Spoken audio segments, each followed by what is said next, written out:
so saddening. Yeah. Because of lack of power. Because of lack of power. Yeah. Which this is a high rate. At the 7 Kawempe babies Mulago in Hospital. a day. Just imagine 7 babies in a day by the end of week. Yeah, so that sad. Is really alarming. Ebifaananyi biri wano munnange nga president wa Iran atuuse wano ku butaka Uganda ka social distancing kalaba muzeeyi w'amaanyi omukulu namulabye nga ebyokwerinda bye naye bakolonialist bano batukola bubi. Kevin. Yeah. I was looking at the Iranian president, Dr. Numulaba is Dr. Ibrahim Rais. Nabadde mulaba nga yayogera Luwarabu. Era nga bw'ayogera ayina interpreter. Ne baddamu. Kakati nenjagala naffe omukulembeze waffe naffe ayogere lulwe oba olunyankulu oba oluganda naye n'oli naye balumuddize tufune interpreter nga president waffe wagenda wabweru naye ffe president waffe ayogera luzungu oli yalemedde ku luwarabu lwe era atudde waliwo ne interpreter. Tugende maaso. Okay, Makerere private admission lists out.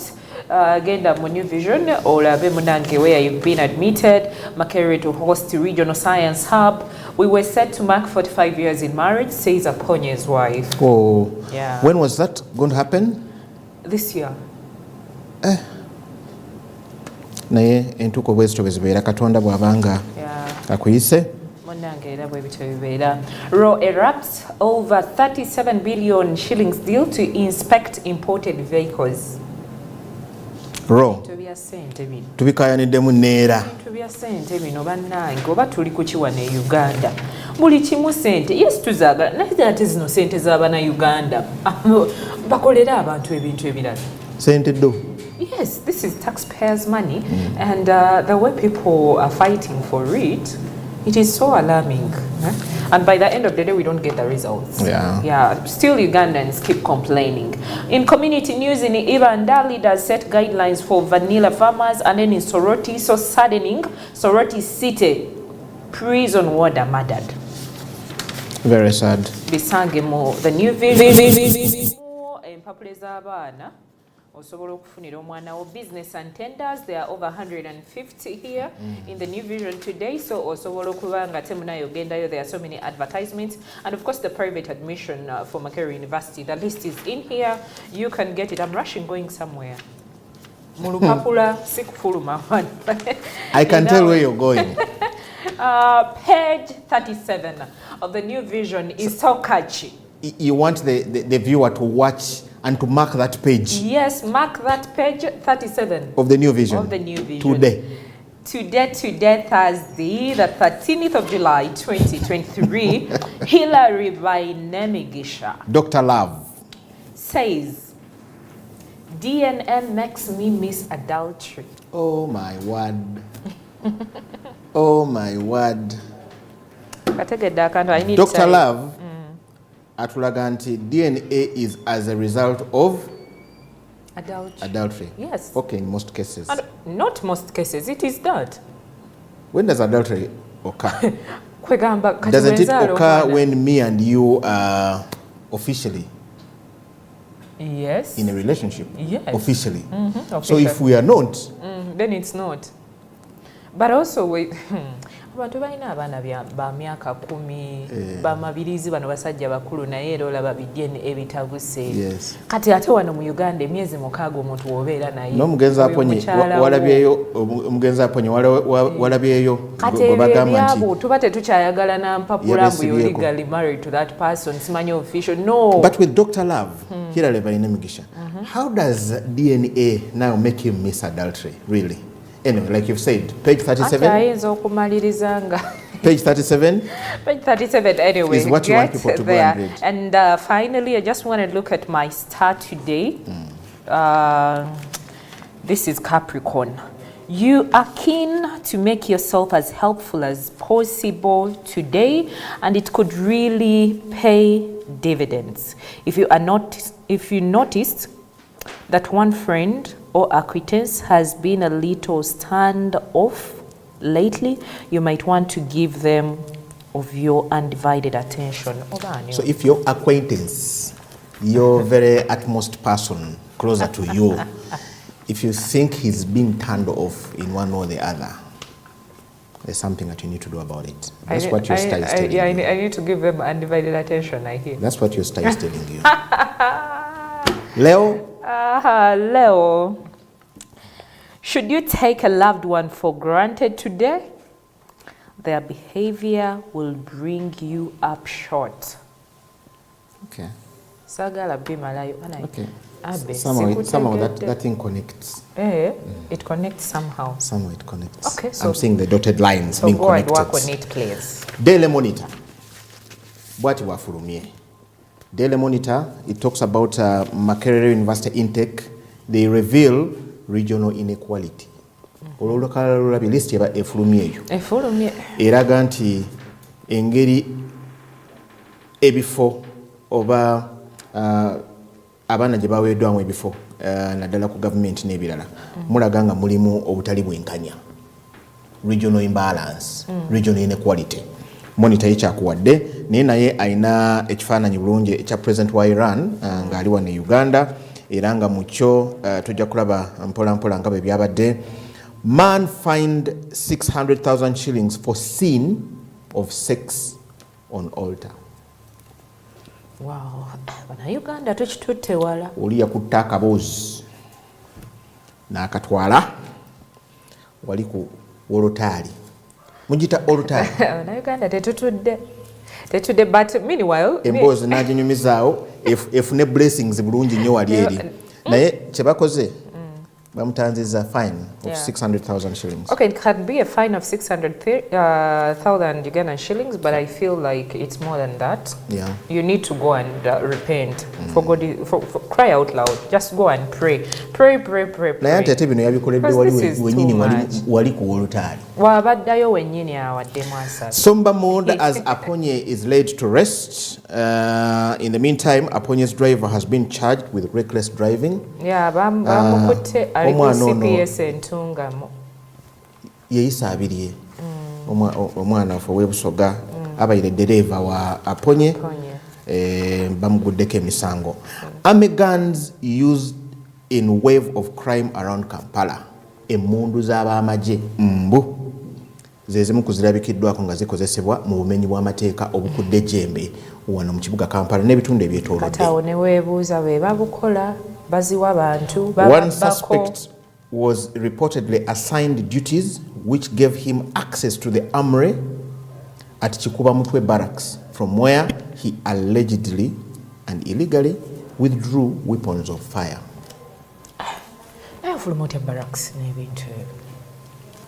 There you go. Museveni asks Iran for help in oil refinery development.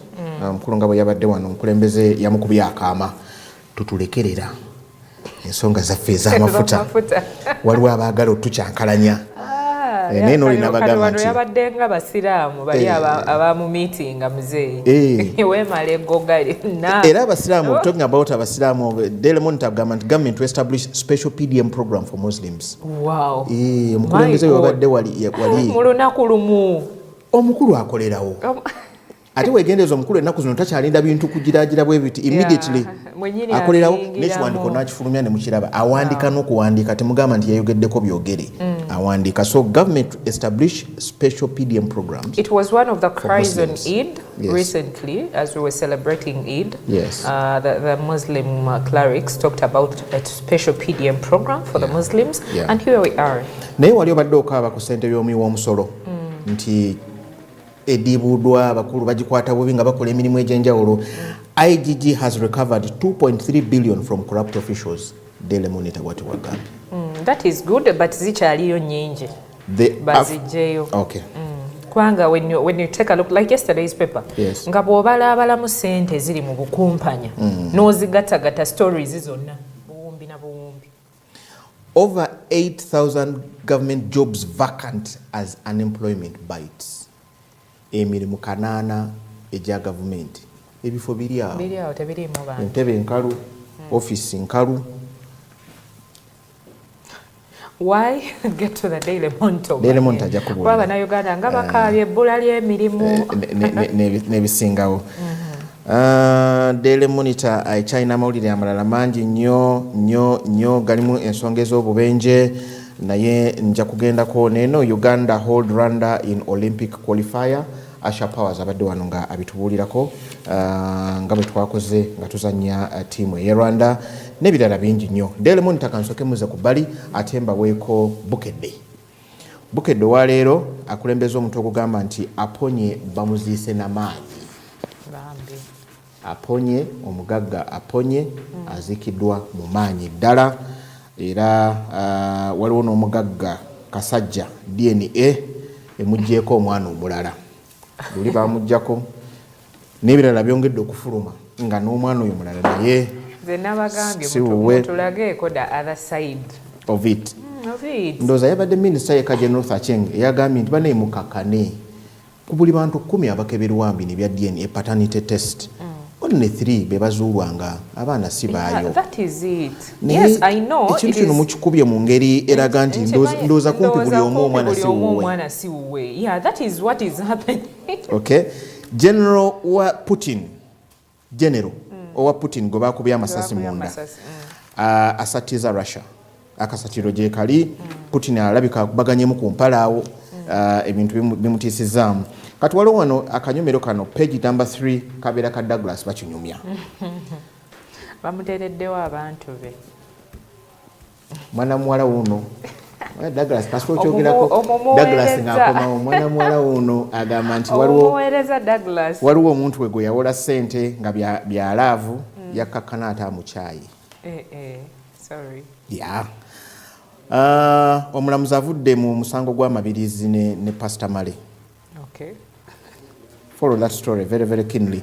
Abagagga bayiye ssente mu kuziika aponye ndaba wano essente empitirivu abawaddeyo obukadde 10, bukadde 5 n'ebirala mu kuziika aponye n'enteekateeka nga bwe zaabadde. Omusuubuzi w'e Masaka akubiddwa amasasi. Bukedde bw'atyo bwakutegeeza. Waliwo n'eno enkuba eyonoonye enguudo n'entindo mu disitulikiti y'e Namisindwa eri. Namisindwa etuulira walabikirayoko ku mabaati ga Karamojja.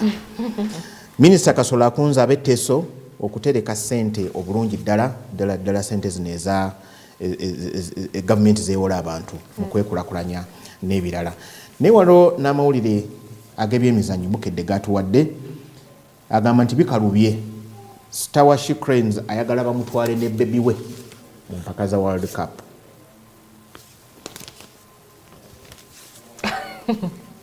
Naye alimbyemuko. Yeah, I understand as a mother, baby wabanga mutonyo, but let me tell you, people have left their babies to go and do certain things. Yes. Yeah. Omuntu nagenda nga duty has called, nagamba okay, let me go and work for even a month or so. But when duty has called, nafuna engeri, you know, omwana jagenda obeera and all that. So when you do that, please be patriotic. Star waffe.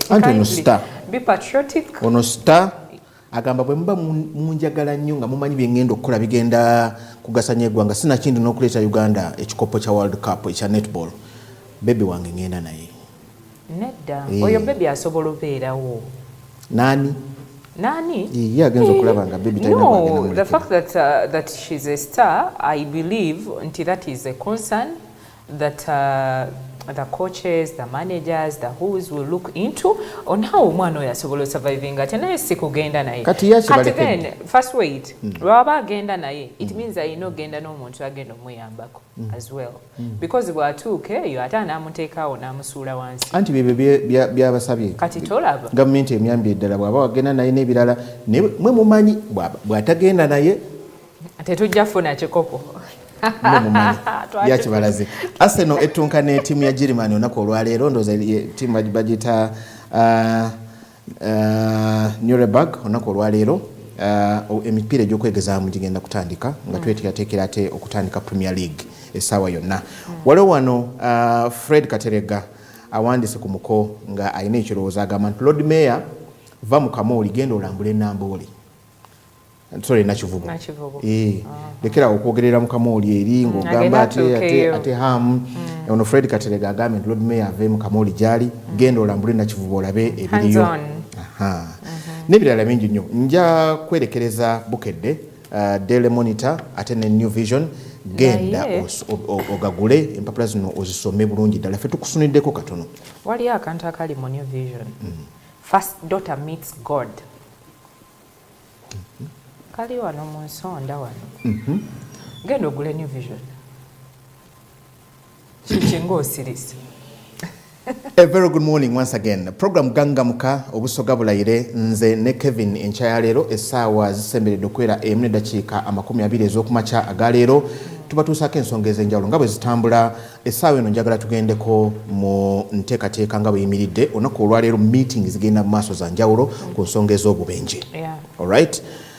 And in that particular vein tulabye nga omukulembeze w'eggwanga Yoweri Kaguta Museveni era asabye bukubirire atumye Attorney General Kiryowa Kiwanuka okukola ku nteekateeka ez'okuddamu okutunuulira etteeka ery'oku nguudo nga bwe litambula baddemu balabe should we have an amendment should we do what bino ebyalabikiddewo naddala ku bimotoka bino ebifiiridde ku nguudo ne birwawo okuggibwawo naye kentunuulidde Kevin as we look at the footage n'ebifaananyi nga bwe bitambula n'obubenje obwo butiise nnyo. Speaker olunaku olwaleero agenda kusinkana aba UNRA n'aba Ministry ya Works and Transport nabo balabe basale entoto how do we go about it. But I looked at the stationary truck that led to the accident of the link bus omwafiiridde dereva myaka 50 Muzeeyi Kawuna. Ekimotoka kino kyabadde kitisse kyafudde naye nga kitisse emiti. Poliisi yasobodde okukola ku nteekateeka ejjawo baasi ya link eyakoze akabenje. Baasi eyo ne bagitwala ku poliisi ekyenjojo ekimotoka ekyaviiriddeko akabenje kano nga bwe bigambibwa alright kyo we bwazibidde simanyi we bukeeredde nga kyo kikyaliwo naye amateeka gali mu kukolebwa okusinga okutunulira ddala ebimotoka bino ebibeera bifiiridde ku mabbali g'enguudo ebivaako obubenje amateeka gatunulidde nnyo ebimotoka ebyo. Poliisi bwe yabadde ejjawo baasi ya lingi kyo ekimotoka kyasigaddewo n'emiti nga gikyali kuli. What's not going on? Firstly ebintu ebimu abantu bikozesa bunyoomi something like impunity kubanga wojjawo baasi eri n'olekawo eno naye nga buli omu palamenti evuddeyo eri ku nsonga y'emu ebimotoka ebifiiridde ebimotoka president avuddeyo ali concerned about the same thing n'okwata ekimotoka kyetugamba oba ekigamba wanki it's the cause of the accident n'okirekawo suspected. So what about the other cars that are coming? How are you even thinking before you leave it there? Because already it has caused damage. Omuntu afudde, people are nursing injuries because of that car being there. Nayo gireseewo. Kati bano abalala abajja. Because we are trying to prevent, we are trying to curb. Kwegamba waliyo ebintu abantu bye bakola and even fail to understand. That is why in Uganda here tubeera ne ideas nyingi. Naye nga implementation itulemu. I don't know oba tukikozesa bujozi oba omusala tufuna mutono nti kati wekolera bya nagamba nogamba kibeera after all even the money we are paid is small because I always hear complaints police basasula sente ntono embeera gye tubeeramu wetusulawo infrastructure biki tuli mu mbeera mbi. So does it mean nti temwefiirayo because of the issues ze mulinazo? But also you're supposed to serve in case you have any issues, front them. Put them on white and black. Kevin, oba bino bi trucks birina abanene. And you know, because what happens with it is that there is cargo load on it. probably yinza okukusanga kiriko seminti kino kyabaddeko timber kati bwe kibeera n'omunene tekiva ku kkubo. I mean, what should we say? Because police will also tell you that it takes a lot to first come and offload this cargo. Yes, but then look for towing services. But we are looking at the 2 hours and 6 hours that we talked about yesterday. Yes, that is the implementation that we should be taking. Wewe bagambye nti 2 hours, making sure nti ekimotoka kyo bakitikudde embaawo eziriko oba biki and kivuddewo in 2 hours. That is implementing. Yes. So if you're saying kati the time and so on, it means you're beating the law that is there about it. Or sometimes mechanic ndoza asobola okubagamba nti akakafudde katono nnyo, it's going to be fixed, tugenda kakebera before nakafudde akabadde akatono nekafuuka kanene nekafuuka ogunene. Etteeka libeera tteeka. Yes. Bw'okitandikako n'olaba nti okay, I'm supposed to be out of this place in 6 hours. That is a remote area. I'm supposed to, this truck has to be out of this place in 6 hours. When you work on it for 3 hours, ng'ebintu tebiri kutambula. Gamba bannange, ekintu kino nabadde mmanyi kigenda twala like 1 hour. Naye engeri gye tute like 3 hours tekinnatereera. It means we shall take more time. So the remaining 3 hours, let's find a way out to gye kimotoka kino wano. These things tubikola olumu muleka ebimotoka ebyo and all that, maybe kuba owo tekinnamukwatako. Families eziri okufiirwa abantu mu benje buno, they are going through a lot. Think about it nti bantu ebyo mugamba mbu akigira kibisimanyi kiriko abanene. Oga kiriko abanene kati gwe omunene toyina muntu wo. Oyina waba atambulira ku kkubo n'akola ki n'afuna akabenje ku lw'ekimotoka kyo. How do you feel? People have lost lives in this. Families have been affected because of these accidents. Breadwinners have lost their lives and families are just there. So implementation should be key. Ne ku Monday Attorney General ne wavaayo n'ekiwandiiko kitya ne biiro etya. We should get back to implementation. The people who are supposed to implement this, because we have the traffic law. Yes, and actually, Kevin, that's one of the things that at 7:30, when we come back after the short break, what is there anything wrong with the current laws, yes, traffic laws, look at them, road and traffic laws? Is there anything wrong with them? Me, I would want to think that there is nothing so much to fix. Everything is still okay under the law if we properly implement. But we're going to look at deeply what the law says and how the law has been implemented. Okay, and where does this go? Kevin, I get the abafiiriddwa abantu baabwe mu bubenje nga buno. Let's not forget those who get incapacitated. You've not died, but you've lost a leg, you've lost an arm, you've lost. Eryo naabo nga taddangamu kutegeera obwongo bwe tebuddangamu kukomawo naye nga akyali mulamu cut of an accident.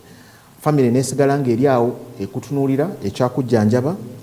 The cost of treatment is still high. Go ali breadwinner tokyasobola kuddamu kubalabirira for the rest of your life. For the rest of your life, and you're there. But we'll also look at third party. Bino byonna tubyogera. When does third party get to work in these things?